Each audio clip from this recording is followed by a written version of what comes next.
Morning, morning, everybody. Welcome to another edition of the Bread for Soul Convos with myself, Sir LSG. And like usual, every Monday to Friday, 9 a.m., we do this thing. And the main aim of the show really is to share knowledge and experiences with other people, with aspiring artists. And maybe somebody's going through the same thing, similar struggles, or somebody just want to know how does ZOE MODIGA sing so damn good. And we will find out on today's edition. Morning, how are you, Zoe? Morning. How are you, Mr. LSG? I am great. Thank you so much for your doing this, for waking up early. Hey, no, the alarm. I think I set a few alarms today, maybe like three, just to make sure I was on the right track. But yeah, I'm grateful to be here. Yeah. Let me just start by this. I usually start the show with a testimony that I get from someone who saw the show and responds to me. A friend of mine, colleague of mine, Mini Munyambu, says, "Oh, my friend, God has truly blessed the work of your hands and given you favor. You are doing so well. May you continue to be bigger and plant your feet deeper into God's will." And I found that so, yeah, Oh, overwhelming. that's beautiful. It is. It is. It That's so is. beautiful. Yeah. Yeah, thanks for sharing. It is. It is. Anyway, you are here. I want to know from you if we could start from the beginning. Like, what are your earliest memories of music? But my earliest memory of music is a very humble one. I just think back to Pietermaritzburg, Mbali, Ewan, ngisahlala nogogo nomkhulu, and the whole thing of like living in a township space and knowing that you're raised by the entire community. So it's not just the people you're living with, but it's everyone around you. And with everyone around you, it's not just you seeing them as family, but it's listening to their music too. Mm. Abo Bhuti basekopini would play loud music. Abo Mama busy cleaning, spring cleaning on a Saturday would play their music. Nasekaya, we had very eclectic taste in music. Everyone listened to very different things. So I just found that so beautiful very early on, how people listen to such a large scope of music, and such a beautiful um, kind of music. And I loved the way that they would react to it. I loved the memories that were created to that music. And for me, I kind of fell in love with that. And I grew up into wanting to impact people that way because Mm. I loved the effects that music had on people. Yeah. Yeah. So I would say that's my first recollection of music. Yeah, and I guess like people from Maritzburg, specifically Mbadi, because I've got quite a story to about the place. There's a venue that we been playing. I mean, like when I say we, a lot of deep house DJs have played at this venue, and it has been running for years and years. Really being one of the few venues, even when it seemed like KZN and Durban and the scene in KZN seemed to be harder in terms of house music, but this particular venue, 033 Lifestyle, Embad. Hey, Ah. 033. Yeah, no, Oh yeah. that's a Yeah, joint. That's a yeah, joint. Shout yeah. out That's a to vibe, man. Bonga from 033. But I wanna know, is that where you started learning music? How did you, before you went to NSA, um, did you get into, did somebody teach you how to play instruments and stuff like that? So before I relocated to Gauteng and I went to NSA, I was still in Pietermaritzburg and I went to a school called St. Nicholas Diocesan School, Etrope, in Loop Street.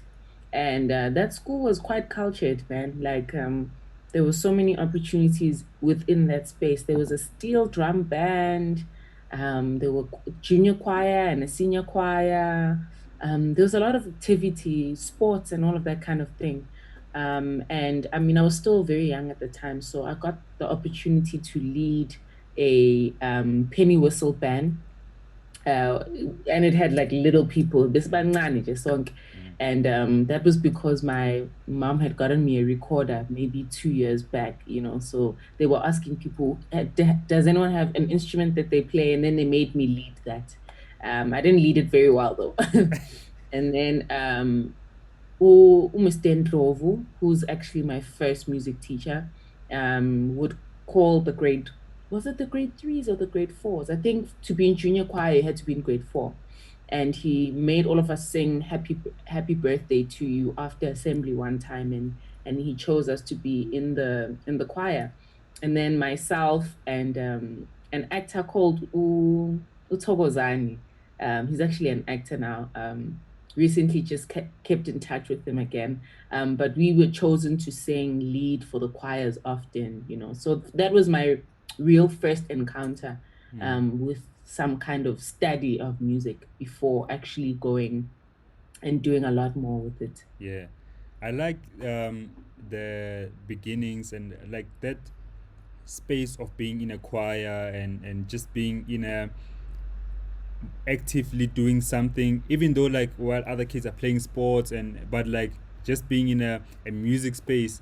And I was in a choir myself. I remember we used to sing a lot of classical music, and some of the we actually sang a lot of African classical music, and some of the music is Mm. not available on online. Like the other day, I was listening to stuff on YouTube by Mr. Mahapelwa, or another composer that I can remember is Mr. Mm. Umnomiya. I think it's from KZN as well. But we don't see Mm. some of that music online. Is there Are there some of like music pieces from back then that you wish you could listen to online? I feel like my point of reference was always the traditional musics, especially in junior choir. Like and it was strangely enough, it was like gospel kind of. I remember leading a song once that went Dimoni, Dimoni, Dimoni, suke emva kwami, like that kind of vibe. Nice. And I feel like a lot of like Black spiritualists are somehow connected to that piece of work. I'm not sure if you can find it online, but it's like that familiar kind of hymns and all of that kind of thing. So I think the things I was exposed to, a lot of them can be found Yeah, online. yeah, dope. Mhm. And before we carry on, like I wanna know how many instruments do you play? Cause I've seen you holding a clarinet, I've seen you playing piano and obviously guitar. What can you not play? There's definitely a lot I can't play. I'll tell you that much. So I'm primarily a vocalist. When I went to NSA, that's when I started getting into the clarinet and piano. And there was a point where I was doing a clarinet as a first instrument, so I was quite competitive with it. But I ended up going back to my gift, which is singing specifically. So it's clarinet, it's piano, and guitars is self-taught. There was a point where I wanted to just be a rebel, and I was so fed up with having to learn everything formally. So I was like, I want to just teach myself how to do this. So that's pretty much all I can play. Yeah. And what led you to now studying at NSA? So NSA, my aunt used to work at a company that was very close to the National School of the Arts. And at the time, I was still going to primary school at Alcon Park Primary. So after grade four, I relocated to live with my mother in the Val, because that's where her work was at the time. And I was still doing, in a dance. I was in a dance group. I was in a choir. I was doing some acting poetry on the side as well. And I think my family just always saw that there was that gift. And thankfully, no one wanted to remove me from it. No one made me feel like I need to take on quote unquote more professional careers. So my aunt found out there was a school and she was like, oh, sisters needs to actually audition for the school. Could be a really good idea. Nangempela-ke, the year before it was supposed to be my grade eight year, there were auditions that were held at the National School of the Arts. And I sang a song that I'd sung for at Stedford's called I Dreamed a Dream, which is a musical piece. And I'd seen it made a lot of people cry. So I thought, yeah, this is a good audition song. Performed that song, and Bob's your uncle. I got into the classical music department. Mm, nice. Mm. And you went on to study at UCT, if I'm not mistaken. Yes. Yeah, yeah. Yeah. Yeah. With regards to UCT and studying, and now I asked Tandin Duli when I had her on the show a similar question. You know, you are a well-rounded musician. You know, you dance, you play some instruments. You're a fashionista. We'll talk about that soon. But I want to ask you with regards to formal education because you mentioned it. Is it still that necessary for somebody to study formally, especially with when you're considering technology and developments in music creation? Um, I'll start off by saying that I've gotten a lot of formal training by a lot of different teachers. You know, for clarinet, I was formally trained. For piano, I was formally trained. For singing, I was formally trained. And there's a lot of benefits that came from that, truly, you know. The teachers were kept me accountable, you know, with my craft, and they were monitoring my development, so to speak, and you know they were challenging me, and I put in the 8 hours, and you know, so it allowed me to be very dedicated to what it is that I was doing, and to take it seriously. And there were competitions at Stedfords, all kinds of setups that were put in place, you know. Excuse me. And there's a lot of tools in Tola from those experiences, you know. The way that I'm able to use specifically my singing voice now is partly because of those lessons and those ways of being able to move things in a healthy way, you know. Mm, The vocal care of it all, you know, all those things were taught. But I've come to understand that there's different ways to learn music, and formal training is not the only way to learn music. I think at the forefront of everything, if you take music seriously and you research it and you spend the time and you spend the hours and you're always engaging with it, and you want to do it professionally, I think that should definitely be a respectable thing. You know, some mm, people cannot afford to go to formal training, but mm, maybe there's a workshop that happens at a particular institution. You know, I mm, would say then going into those spaces. And sometimes it's not even formal institutions. I'm in a space now where I've been engaging a lot more with the traditional aspects of music and the cultural aspects of music. And a lot of that you won't find in formal mm, education, you know. mm, You speak to Oko, you speak to Omkulu, you know, you kind of have to find that knowledge a different kind of way. So I think it depends on what you want and what you're looking for. But I think if you respect the music and you're always willing to learn something, then how you came to that mm. can be different, you know? Yeah, yeah, Yeah, that's what I think. yeah. And There's a lot of things I've learned outside of school. So, yeah, I was actually about to ask you about what are some of the things that you feel like should be necessarily like should be taught, like should be specifically taught in music schools, like when you go to UCT and formal education and the music is there, the music education is there. But in terms of the industry, what are some of the things that you learned while on the go that you wish you could have learned in school? um, I think UCT definitely tried to introduce music business into school. I think it was quite new when my class was at UCT, Mm, and you know the whole music business thing was, you know, it was like a touch and go at the time. I'm not sure what the reality of the syllabus is now, but I would say there was quite a few things I had to learn on the go. I mean, they taught me how to lead a band, they taught me how to draw an invoice, they taught me how to, you know, all those things. But there's contracts as well to be put mm, in place with different things. If you want to be a recording artist, there's a whole Bible of knowledge that comes with that, you know, mm, from splits to having people contributing your music, needle time, you know, there's all these concepts that were very new to me and that I had to learn on the go, you know. Even the idea of what a producer is. I was like, what exactly does a producer do, especially in live music? I was like, and I think that's why I ended up producing my first record because I didn't understand, like, what are you going to do that I'm not going to do that I already know, you know?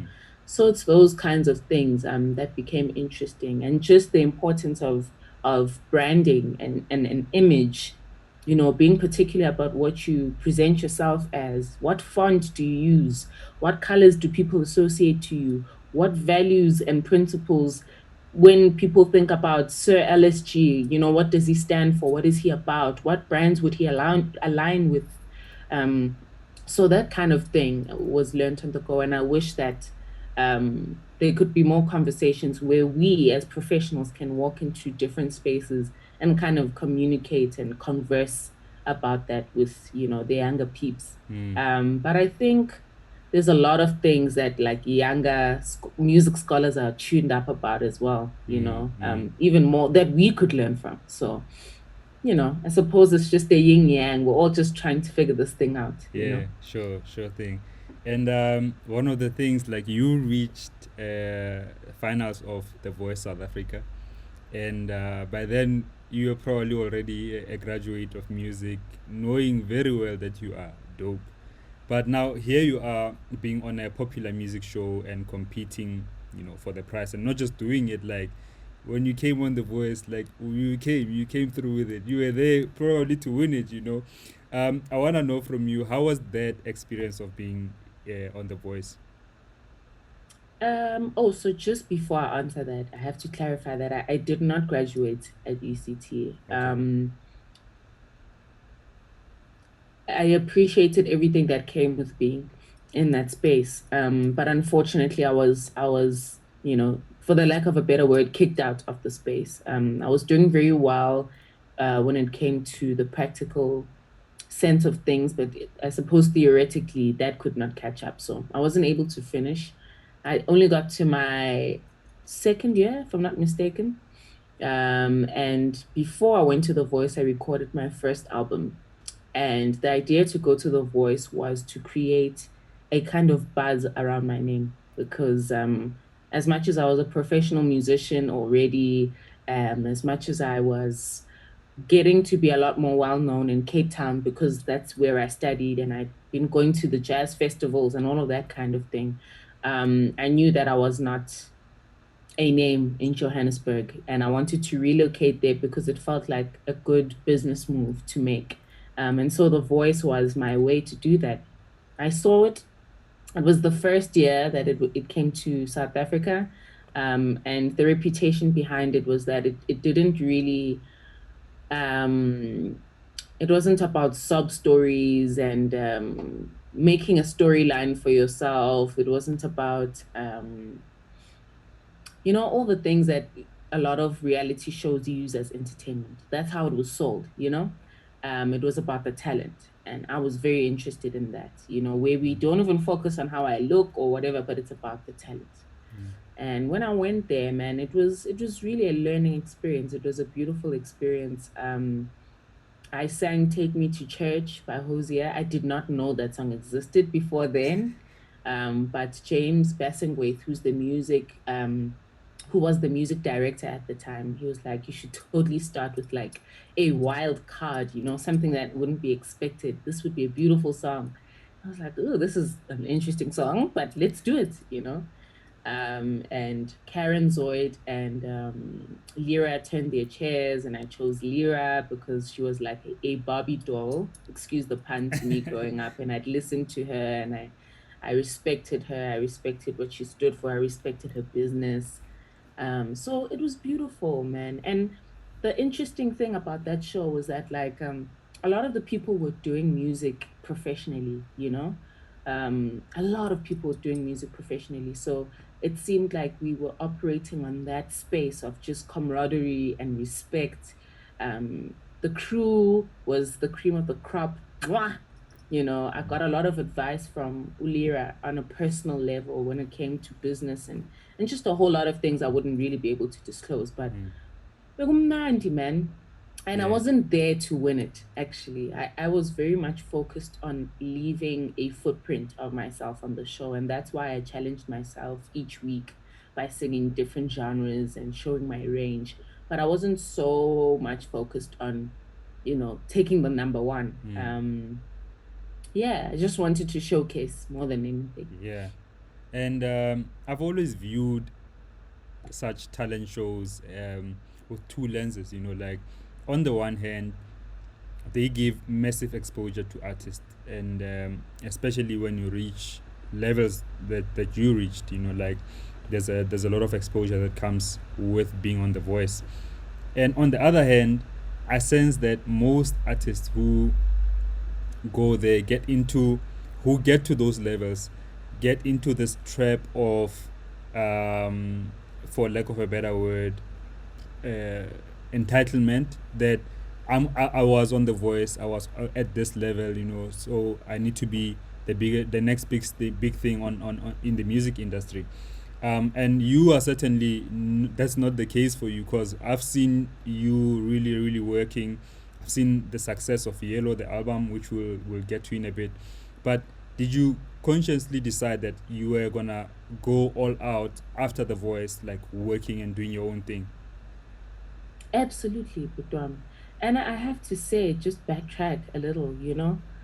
I think I think the study of like people that have been in reality shows is a very interesting topic that has not been touched on enough. Mm.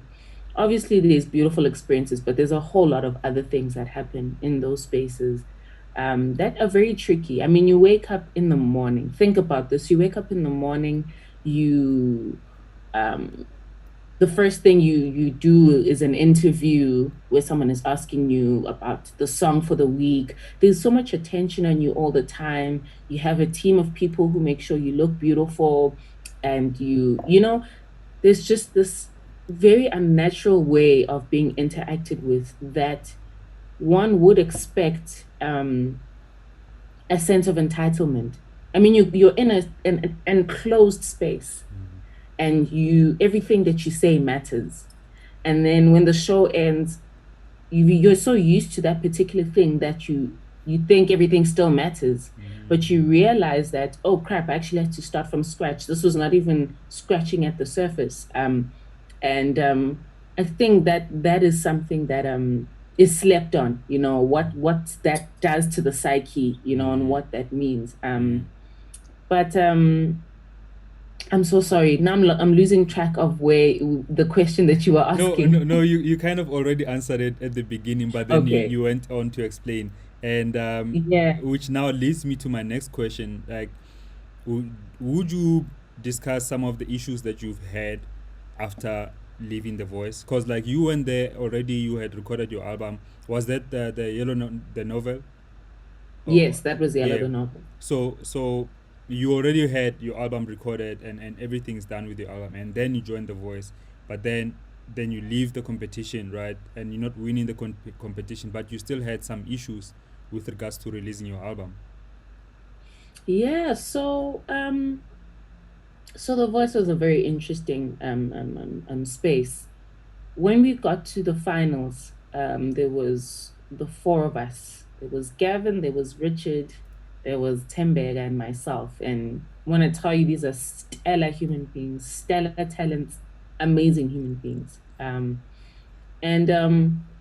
Richard won that season, right? But Universal Music, who was partnering with The Voice, was in a position of offering contractual deals. When that evening happened, there was a whole lot of kind of drama around the fact that two Black women didn't move beyond a certain point because we were in the top four. I mean, not top four, we were in the top eight. And then the top four was chosen. So there was a hoo hoo ha ha about that on Twitter, and just like, oh my words, so like scary. And then it was announced that were being signed to Universal, which was like, oh, this is interesting. This is quite something. Um, and I respected that. I respected what it meant in the sense that even outside of the competition, it was really beautiful to know that. there was like this big industry that wanted to partner with us and wanted to kind of see where our gifts could go, you know. So it was a compliment. But I think having recorded a Yellow the novel already prior to doing the show and knowing what it is that I wanted to do with it, I was very particular about what that was. I already had my story down to the T. And after The Voice, it was interesting to reinvent oneself because I mean, it's a reality show. You're looking at like thousands and thousands of views all over the world of people watching your covers. But now you have to kind of reintroduce who you are. You know, ZOE MODIGA loves to commemorate other artists and respect them through their music, but I have a very particular message and sound that I have myself. So I had to reintroduce what that is. And that involved starting from scratch. And I think at the time, the company was not buying my Yellow the novel idea, you know, which makes sense. You know, it doesn't sound like it's something that would be commercially successful. It's a long body of work. Every song is like 13 minutes. But I was very, very specific about introducing myself in this way because I felt like it was where I was at the time. It was honest and it was going to create space in the future for me to exist exactly the way that I want to. And it felt like a danger to go into that commercial space of like selling sex and like being the pop star and all of those things because I felt like I artistically wanted to challenge myself and it was going to close me off. I mean, imagine me being known for doing a certain kind of music, and then now when I want to do what I actually like, people are like, ah, this is not what we want. This is not what we're used to from Yeah, you. and So that can go either way because like sometimes you could you see artists coming from shows like The Voice and Idols, and this artist it's clear this is such a soulful artist, right? They are not a pop star, but then because they get into the competition, they win the competition sometimes, and now they have to record a pop album, and it doesn't really it doesn't connect. Like I think more people can hear, you know, like more than anything, people can hear it if the music is not connecting, if the artists themselves are not connecting with the music, it's audible, you know, definitely. But I wanted to say another thing, like with regards to Yellow. You now eventually released the album, and it was nominated for a summer best jazz, and I think I forgot the other nomination what it was. You had two nominations for that album, if I'm not mistaken. yeah, yeah, Yeah. best jazz and best African artist. Yes. Yes. And Mm. for a long time, Yellow the novel was like my album. That was like my go-to album. I remember seeing, I saw you first on Morning Live, performing and doing an interview there. I was like, ah, that yellow thing, it looks interesting because I like the cover. You know, I bought the album ever since. But I wanna know from you, like, have you always seen yourself as somebody who will kind of always be covering? I know you write a lot of your original work, but you also cover some people's work as well. You did the same on your latest album, Inganekwan. Is it a thing that you see yourself doing over and over again, doing covers? So with Yellow the novel, I covered Open Your Eyes, You Can Fly by Chick Corea and Yakalinkoma by Winston Mankunku. It was the music that I had arranged when I was doing my jazz performances as a student, you know, and I really liked my arrangements. So I just wanted to put that in there and commemorate the jazz space and the African space, you know, through those covers. With Inganekwane, it's interesting because like I actually wasn't keen on commemorating anything. I wanted it to be purely original music. But I had the producer of the album, Upanda Banda, who had made such a beautiful arrangement of African Sunset. And we were having a back and forth about whether that should be in the album. And I was like, I'm not sure. But I thought he had a beautiful point because we were already performing the song, you know. And I realized after our Afropunk performance, which was on the 31st of December, a lot of people were asking about that song, you know. So in my mind, I'm like, well, people like the song. There's a beautiful arrangement that has been made of the song. We are already performing the song, so why not do it, you know? And I think the time that we recorded African Sunset, it was literally after I'd gone to New York to kind of be part of the, what's the word for it? Like a South African contributor to a piece that is written by Somi, the singer, the beautiful singer, called Dreaming Zenzile, which is a storyline based on Umamire Makeba, you know? And as the contributor, we did a lot of shows and workshops more than anything uh, with that piece that she wrote. And it obviously caused us to dig deeper into Mam Mirima Keba's impact and who she is and what she became to us. And I was playing her daughter in that particular thing.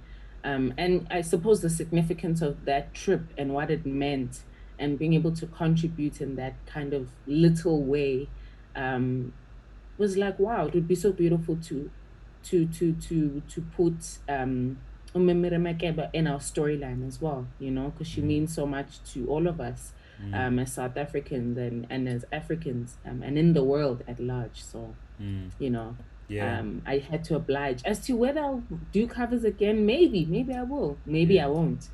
We'll see. Yeah, We'll yeah, see. we'll definitely see.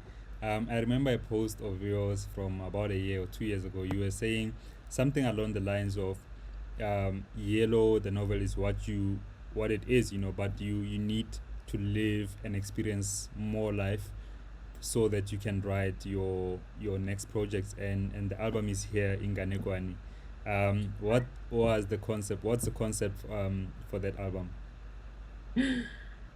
So Yellow the novel was released in 2017 in March, and it was such a beautiful thing to be completely myself and to have people respond to it.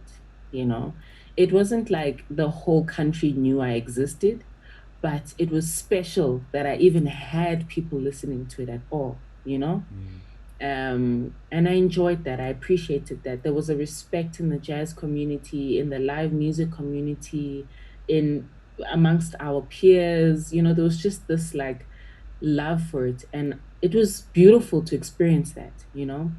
And as audiences came to enjoy the album, there was a song in there called Inganekwan that was talking about heartbreak because my heart had just been broken. So I wrote the song. And it's funny to me because in my mind I was thinking, it's so funny when you have extreme emotion, the space that you go into is your language, you know. You're not angry in English. You know yeah, what I mean? Like yeah, it switches all up, you yeah, know? yeah. So for me, it was that place of hurt at the time. And, you know, the Zulu in me came out and switched up.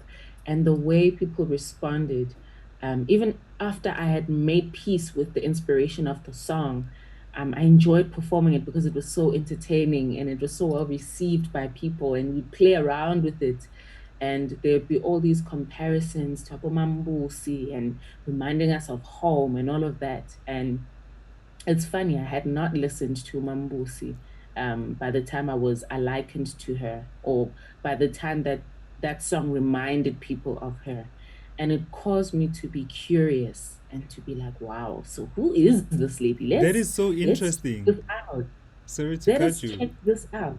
Yeah, That is so let us interesting. And, check. and, and before you carry on, and the reason I say that is because from the first time I listened to Ingane Kwane, I immediately thought, Busim Shongo is back. You know what I mean? Like, with a new, fresher approach as well. Sorry to cut you. I had to get in there. No problem, no problem. So that's exactly it. A lot of people don't know that I wasn't familiar with that music. I mean, I grew up to Abobak Chabukanile, Brahima Sigela, Mamlit Ambulu, Nina Simone. Those are the kinds of like artists I grew up listening to. I was not familiar with Mambusi, but that made me curious. Constantly having her name and her likeness come up in conversations.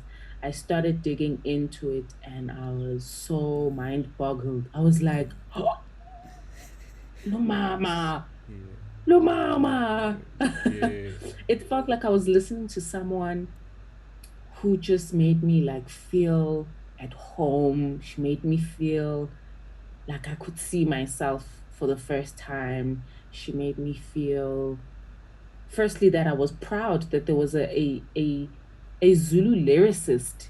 That is Mm. not as common in the country, like to come by, especially in the traditional cultural space. You know, Mm. a lot of music has been recorded and accounted by our beautiful Xhosa musicians. Mm. You know, but as a Zulu speaking person, I've always been curious to interact with Zulu writing, just to Mm. see how people use the poetry of it. And to run into her, I felt like, wow, there's someone who's got um more things that I'm looking for, you know, in Yeah. that space. Mm. And I think she also had a background in jazz before she came to, you know, exist in that cultural kind of traditional music space. So I was like, wow, this is interesting, you know, drawing some parallels.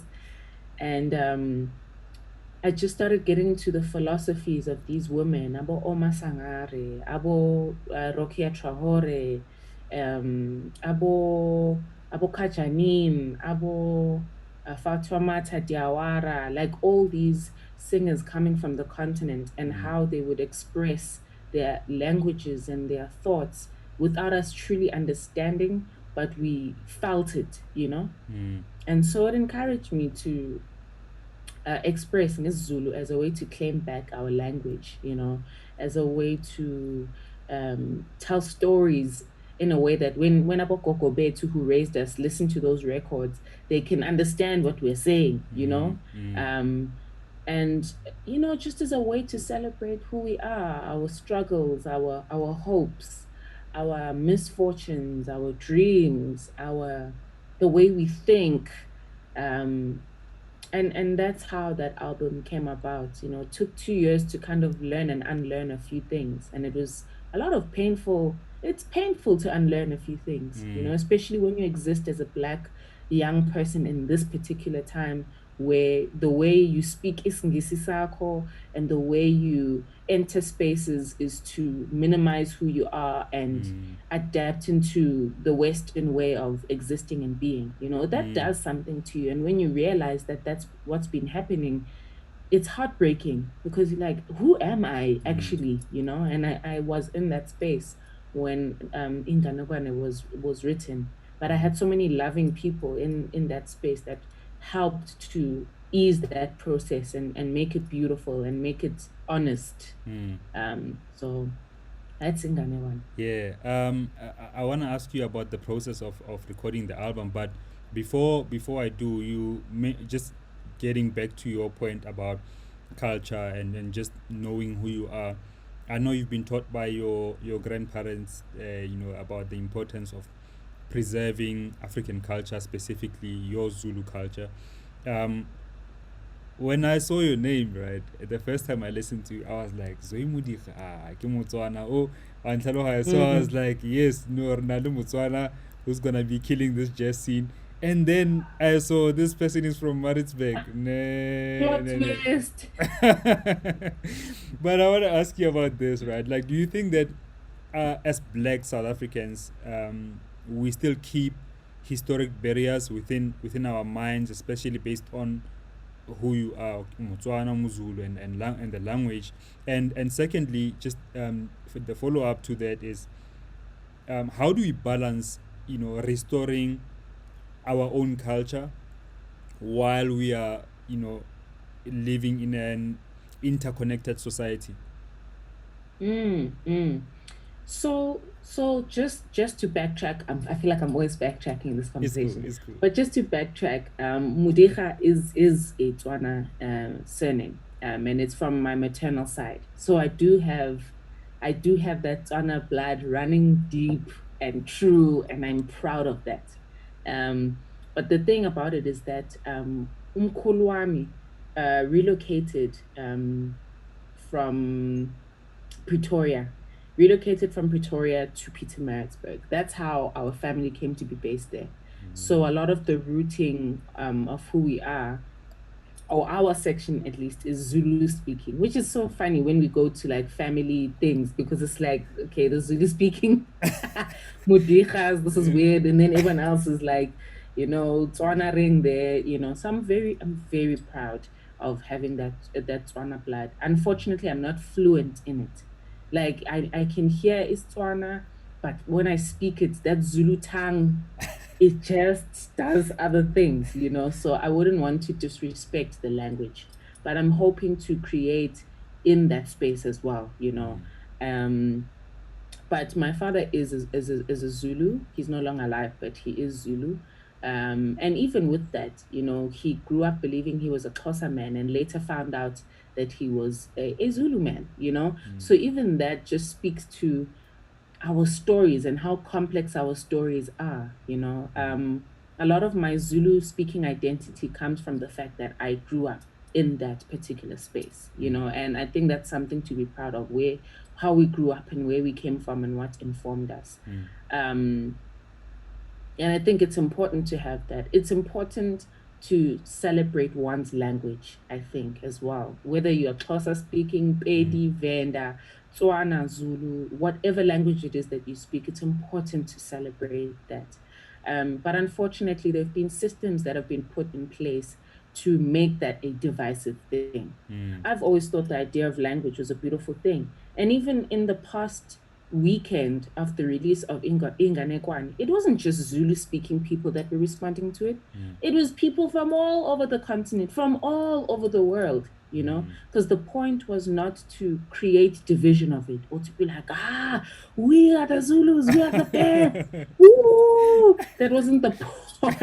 Hey, babe. The point was to celebrate it and for people to listen to it and be like, yeah, Kemuso too, and to be okay with that, and to be okay with celebrating those differences, because they make us beautiful. But it's definitely not a divisive thing. Yeah. If anything, it's to teach us to be more curious about each other. As South Africans, a lot of us understand more than one language. There are spaces in the world where people only speak 1 to 2 languages. Yeah. But Yeah. as a South African, you realize like we know a lot of languages, and if we don't know how to speak them, we know how to understand them. And that's a beautiful thing. Yeah. And I think the powers that be have tried to create tribal wars, have tried to create language barriers, have tried to create some kind of barrier in some kind of way. Even the fact that Africa as a continent is not using one currency, or we can't all speak one language, and we have so many divisions despite being such a resourceful continent. They see the powers that we have, and they know that us being connected as a continent is something that won't work for their economy. It's something that won't work for their capitalism. It's something that won't work for their systems. So they'd rather have us kill each other and and and and and create those divisions instead of celebrating them, and realizing how smart we are as a people to be able to have so many languages in one continent. That's not common anywhere else. Yeah. I mean, I think Nigeria has 53 official languages. Damn. Doesn't that speak to our brilliance as a Yes. people, Yes. for us to be able to exist in one space but be able to communicate in so many beautiful ways? So I think if we can just shift our minds into seeing it as just an advancement in who we are as a people, even though we are seen as a people that have flies that fly around us and we are poverty stricken. If we can realize that that speaks to just the splendor and the wonder of who we are, that would be beautiful. And again, a lot of the artists who I looked to, Abo Salif Keita, I did not understand what they were saying, but they made me feel closer to myself. And I think that's one thing that I'd like all of us to just understand, that there's nothing wrong in celebrating ourselves, and to realize that I will listen to Usis Tandiswa Mazwai and I'll feel closer to myself, even with her as a Xhosa speaking lady. I'll draw much of my inspiration from all of these beautiful things that we are. So it's unfortunate and heartbreaking how we've been divided, but I think we know better and we can do better Yeah, and and we we can inform each other of the beauty of it instead, you know. yeah, and we definitely have the power to do so, And there's a song of yours from the new album Inganekwane. I think it's called Abantu, which speaks around the similar topics that you mentioned. And talking about the album, I want to know, you know, the process of recording, the actual process of making an album like this. Are you all in studio at the same time, especially with regards to recording?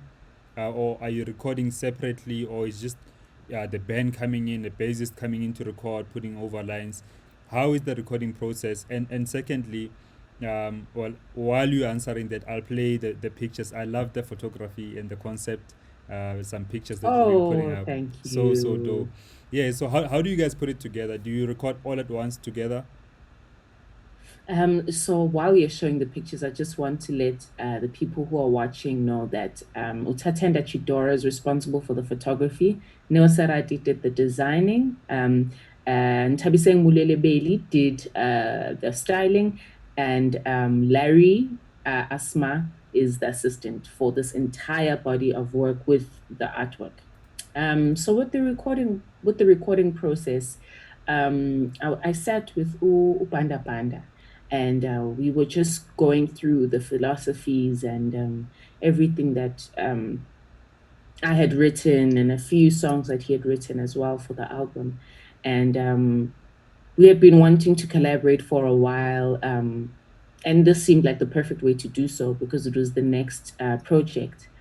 He has so many interesting experiences with so many icons in this country, and I'm very excited for him to share that story with people one day. He's had conversations with so many people who are not with us, from your Bab Chabukanyiles to your Mambu Simhlongos to Mm, your, you know, Bra Huma Sigelas, your Bra Kefa Simenyas, and I think just the richness of that, I can only watch the interviews that are on YouTube, I can only listen to the music I'm exposed to. mm, But the fact that he had those experiences became so important to the body of work. So that was the first thing, just understanding the philosophy. What are we trying to do? What are we trying to accomplish?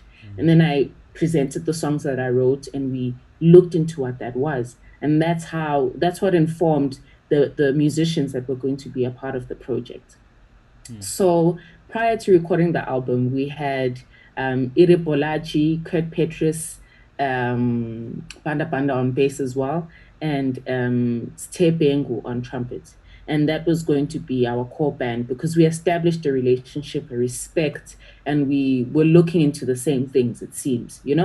So with us, we recorded in the same space and we recorded live. And the funny thing about our recording is that the musicians did not listen to the music or the music prior to the recording. Wow. It's one of Banda's methods of just having the musicians come into one space. We go through the song one time and then we record it. So that's how that happened, which was so amazing because it allowed for so much spirit and so much trust in the music specifically. No one's ego was coming into play for anything. It was like the music was moving, and a lot of the things that the people were playing were informed by the music, which is so beautiful. Mm, So we were in one space. And then we had El Haji Ndong, who's a percussionist who came to record on a different day. And then Kurt Petrus suggested the amazing guitarist Nathan Smith, who came to record on a separate day as well. And then I re recorded some vocals and I added piano to Mlolo Zelo and back vocals as well. And then there was another percussionist called Samba Ndok, who did percussions. He's a Senegalese brother who just came to bless us. And then we had Umtunzi Mvubu and Ustebengu come in to do recordings as well. So it was the core band recording and then different people coming in and out of studio once we mm. had layered the bass idea, Yeah. and then we just worked from there, man, and it came out. It And definitely Bob's your did. uncle. Yes, yes. What an album. And it's such I was a bit anxious, just after thinking about the success of Yellow, and just not necessarily success of how it was well received, and it was, but just how it sonically sounded so good, and I was like, is she gonna do it again? Is she gonna go, or is she gonna change? I was kind of like second guessing where you gonna go, especially after releasing Ingoma as your first single. I was like, you Mm. know. So I want to ask you, there's so much I want to ask, but like we're almost out of time. I have to ask you this, nah. There's a lot of legendary jazz musicians in the past who used to lament, the closing of performance spaces in South Africa. And Mm. we've seen venues like the Orbit closing down, and they were, like a great venue for the jazz scene. People were Mm. performing every day, 6 days in a week. Um, do you believe that, are we not, as artists, performing artists, especially in the jazz scene, are you guys not really, let me not say you guys, are the jazz artists not wishing and holding on to a scene long gone? Hmm. Oh, that is an intense question. And before you Um, answer it, I need to be clear with, because I'm not trying to be like, are you guys not doing anything? I'm just trying to, the space that we are in as house music guys, we have gotten to a yeah, space where we create our own events. Like if you're not getting booked, absolutely. you're gonna do your own thing. But sorry, I just wanted to clear that up. I completely hear you, and I did not sense any weird energy in that question at all. I think it's just a very beautiful question, you Okay, know. thank you. Um, I'd like to firstly start by saying I don't consider myself a jazz musician. I don't enjoy being pigeonholed by genres, but I understand why I'm associated with it because a lot of my sounds gravitate into that space. A lot of love I've received comes from the jazz space, and a lot of the beautiful musicians I've come to know come from the jazz space. I think, though, that we are all musicians. And I think when you're a musician, you make music. You don't make jazz, you make music. Yeah. And you make beautiful music that touches people. You know what I mean? That's how me and you are able to collaborate. Wink, wink. That's how we're all able to just come together and make magic. But just to answer the particular question, I think jazz specifically, the way that it is known in South Africa right now, we have so much talent. We have so many people that are iconic and have been traveling and representing our continent so beautifully from this country. We have so many people that are going to be celebrated, that are going to be in textbooks, that have brought the old culture of jazz in South Africa and brought it into the new space. We have to acknowledge that. Now, when it comes to jazz venues and live music performances, I don't know if it's a thing of the way the spaces are run, but maybe there's something to look at in that, and how to create the live music culture in which people come to watch shows. I mean, you have your Brenda Fassies who used to sell out stadiums. So I don't think we lack for the artistry and people being keen to go into shows, but we need to look at how we manage spaces um, to create revolutionaries in terms of what we're offering as a young people. And I think that's what it is. And similarly to you guys in the deep house music scene, a lot of us have had to make our spaces. Most of my shows I've put myself outside of festivals as well. So I suppose it's also just us as musicians catching up to the business model and being innovative with how we make space for ourselves, and also being a community and not being divided because we want the same thing. So we need to just draw our energies together. But yeah, I would say that for Yeah. us to just be more of a community. Mm. And that's how all industries and all genres of music have thrived in the country, creating a movement. So, True. but I send love to all of us. And True. yeah, man, let's connect, guys. Yeah, Connect in. and I mean the support is there. To be honest, the people are there. It's just a matter of us getting into that system of, now let's do things on our own. If venues aren't there, I want to ask you about something. Like I heard you on. I mean, you're part of Sebak Upstart, the group. We didn't get to that, and Yes. one thing that I heard on the album from last year, Tina, I sensed she's got a relationship with hip hop and rap, will we ever hear a ZOE MODIGA hip hop album? Hey, Limbuzo. You know what? You know, the funny thing about even the rapping on Seba Kapstad's second album is that that thing was a dare. It came out of need. We could see that the music required it. And Sebastian, who's the founder or the co-founder of the band or the band leader, he said, guys, please try and write some raps on top of this thing. We need something, Jay. Engathi ithi kanje. And that was the first time I'd interacted with doing that. Now, with that being said, I love hip hop. I love how South African hip hop started and how it had that Kwaito influence and it sounded like us. I enjoyed that. I enjoyed the Pete Rocks and the Jay Dillers of this world and all the original hip hop that came into the space, you know? Um, would it happen? I need a little bit more courage to interact with that idea. I respect it, man. I respect people who are so good with their pen. I consider myself a storyteller. So if it's deposited to me, Wuti, you know what, Zoe? If God says to me, it's time, let's do it. Let's share stories in this way, then I'll do it. You know, Yeah, it's such a long life. I've only been a recording artist for about 3 years now. So who knows? yeah, Maybe. So maybe. wanna No, I can't wait. Mhlawumbe uzongiboleka ama-beat. We'll see. We shall see. I'll borrow you definitely house music beats. I will not borrow you hip hop beats. But um, imagine rapping over house beats though. Wouldn't that be yeah. interesting? Actually, yeah. Different flavor. But Different anyway. flavor. Anyway. Do you remember how we met? Yo. You can say no if you don't. I remember our conversations. I know a lot of our conversations. Okay.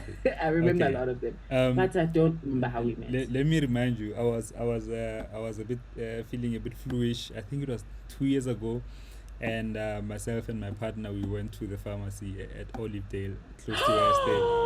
And then Yes. I remember I couldn't speak. You know, like I used Oimudi, and I was like, oh my gosh. Aibo, I remember Yeah, that.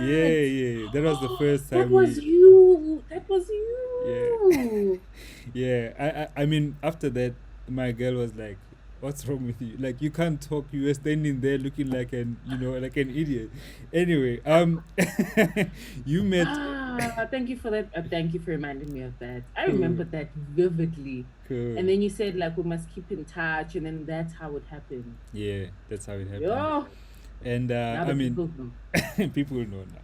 You've met a lot of legendary people. Do you have some of the people? Who are some of the people that you've met where you were like, oh my goodness, is this me meeting this person? So many. Firstly, I think everyone is legendary, and I'm not just saying that because I think you can learn so many things from so many people. So many people. I can learn so many things from you, and if I were to just dedicate time to doing that, I think we could really engage in such a beautiful way. You know, um, being starstruck. I've been starstruck too many times, but I would say one person who I'm still surprised knew my name till this day is Ubrahima Sigela. Yo, when he gave me his first SMS, I was like, I've made it. I've made it. I was like, yo, Pella, this guy was like umkhulu, you know. I grew up listening to him, and the fact that he knew I existed was crazy. And Mamleta Mbulu was another one. I met her last year, and I was like, guys, kwenzakalani? It was for Ubab Kefis's birthday. And I was also like, what's going on? I mean, these are people who are so beautiful to our history and who have contributed so selflessly with their lives and their music. And that's to name a few people. Oh, I don't know. I could go all day I mean, you've if I met were to tell you the people I've been starstruck for. Salif Keita too. Hey, guys. I perform at Joy of Jazz. A performer. I was literally the artist who performed right before Salif Keita, and we shared the same stage. When we went to watch him after we were done, I was like, the star quality. Not to Michael Jackson. His his his blazer was like red. I remember it being red and sparkly. And I remember Ubanda, who was doing the musical directing and who was also playing bass for the band, was like, "Come, let's go and say hi." And I was like, "Nyamsaba, mm-mm." We went backstage, we took a picture. Yeah, Woo, guys. yeah. I Yo, was also here, but on the inside, on the outside, I was here. Good to meet you. On the uh, inside, I was like, yeah, yeah. And yeah, just in closing, Zoe, like I wanna know from you, what is, if you had the utmost power to change or influence anything with regards to South African music and South African artists in our industry, if you had the utmost power to influence anything, what would you change and what would you influence? from the top of my head, I can think of two things. I think that there's also a long list with things that I would like to influence in the industry, but I think the first one would be just having a government, man, that puts laws in place that make sure that the bulk of artistry, whether it be movies, series, soapies, films, music, talk shows, having a bulk of our content as a continent. When I grew up, I used to see music videos of Obab Jabu Kanyile, and that was normal. I used to see videos of Umam Gloria Bosman, of Umam Spongile Kumalo. That was normal. Mm, And I think that was a beautiful thing. And I think we're seeing the influx of as much as we're global citizens, we are seeing the influx of more of other things than ourselves, and it informs how we create as well, you mm, know. mm, When we listen and when we look at our past, we create experiences that we can be proud of, and we also get the baton from them that they give to us because we are exposed to them that we can pass on. So I would just say just creating laws, because I feel like there's this, even with radio, there's this whole thing that was spoken about playing more local music, and it kind of happened but didn't happen at all. mm, You know, when you listen to radio now, the bulk of music that you hear is not ours. You know, I mm, want to run into more of us and mm, on a national scale, you know. So I'd encourage that. And I'd just encourage us to dig into our identity a bit more, you mm, know. And we realize we are evolving as people, you know. It's not like we are living in the olden days or anything, but just for us to engage with who we are and what that means, from what clothes we wear, what the way we look at the world, what languages we speak, our cultures, and just preserve what that is so that mm, people after us can have a point of reference, you know. mm, There's this mm, thing by Hugh said at a TED talk where I can't paraphrase him properly, but he was basically going on about how Africans will look back and they will be a myth to themselves because they won't know where they came from. They'll be mm, like, there was a people called Africans once upon a time, mm, you know. mm, As much as I respect the global influences and love the global influences that we are all exposed to, as much as my music is played out of the country, and as much as I love artists that are outside of my experiences, I think for us to preserve who we are is very important mm, to our story, um, and can allow more interest with us, you mm, know. mm. So yeah, I would change those things. Yeah, I love that. But yeah, anyway, actually, before, man, there's just this question that's been bugging me. Um, do you think that it's actually the media that needs to be showing more of us, or actually, can we as artists do more in terms of documenting what we do, putting it out there, so we've got that reference? I think it's a bit of both. I think we as artists need to understand the need to create spaces Mm, and what that looks like. And it's not an easy thing to tackle, you know, but I think we're starting well. You know, there's a few production companies that are black owned, for instance, a few film companies that are black owned. You know, there's that kind of slow movement that's happening, and it should be applauded because it's a beautiful thing. mm, But we need to create our own spaces, and we also need to um put certain spaces accountable. I mean, if you think about the media, who's the media owned by? Who's the media owned by? And if we're going into that, and this is sending all my love to all journalism, all writing, all the beautiful people who are doing beautiful things for media, because I've encountered so much of that. And I just want to applaud them. But again, who is media owned by? And what agendas are being pushed within that space? How can we go from like, I don't know, man, guys, watching music videos growing up, is good is nice, watching all these black shows that just made us feel good about ourselves, and just made us respect ourselves. And now we're moving into a space of almost like mocking ourselves. I don't know. That speaks to something else that we need to engage with. And again, I say this with love because we are creating more content, we are doing beautiful things, but like, who are these spaces owned by, and what agendas are they trying to push? You know, who are these spaces that are buying spaces on radio station? Who are these spaces? Who are these people? Who are they? They are people. They exist. They are entities. Who are these entities? Those things need to be engaged.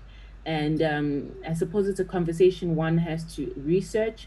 One can't live in fear about wanting to engage that conversation, but we need to take people up on things. There's a hashtag Black Lives Matter movement right now where people are being put accountable finally, where you're not just hashtagging as a company, but you know that there's other things happening in the back door where your board of people don't represent who we are and our ideas and what we stand for and our stories. So we need to do the same as entertainers, create our own spaces, but the spaces that exist, we must engage with what they are.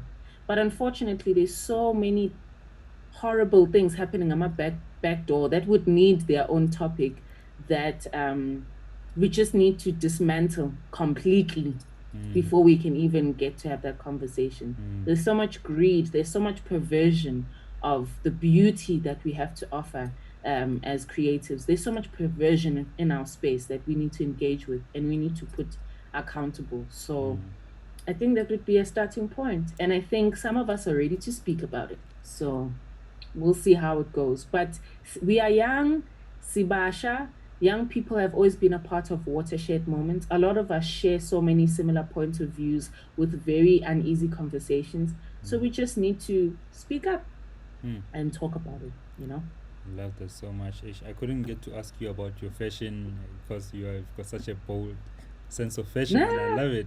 feeling good. This angayithanda le conversation, I want to come back. You will So come when the back. part two, We ngeke. will come back maybe after doing a collaboration or something. We'll Ouch. uh, Sir LSG. uh, anyway, thank you so much, Zoe. So thank you so Sure much thing. for spending your time and doing this. I think you are, one of the dopest artists out there. And I think, like you say, it's been 3 years as a recording artist, but when I look ahead, I see 60, if not 70 more years of dope music. If we get to live there for that long. But I just want to say all the best to you, all the best for the album. People must get it, guys. The album is called Inganekwane. It's out. That's the album cover. ZOE MODIGA. It's a sophomore album. Dope artist. Well, thank you so much. Thank you so much, Budam. This was a beautiful conversation. I'm excited to see more beautiful things on this platform and tune into shows and learn about new artists and enjoy your musical offerings. But thank you for this conversation. Thank you for making space for us. And thank you for, yeah, doing the things that make the pods to be done. Thank you. But thanks for having me, man. You're welcome. Yeah, guys, thank you for watching this, and please share or comment and tag somebody who might learn, who might be interested in the conversation, and share the video. Please let as many people watch it out there, and always remember to be creative. Tomorrow I've got Nasty Nev, a legend from Pretoria. Bra Nev, check that out tomorrow. Peace out, guys.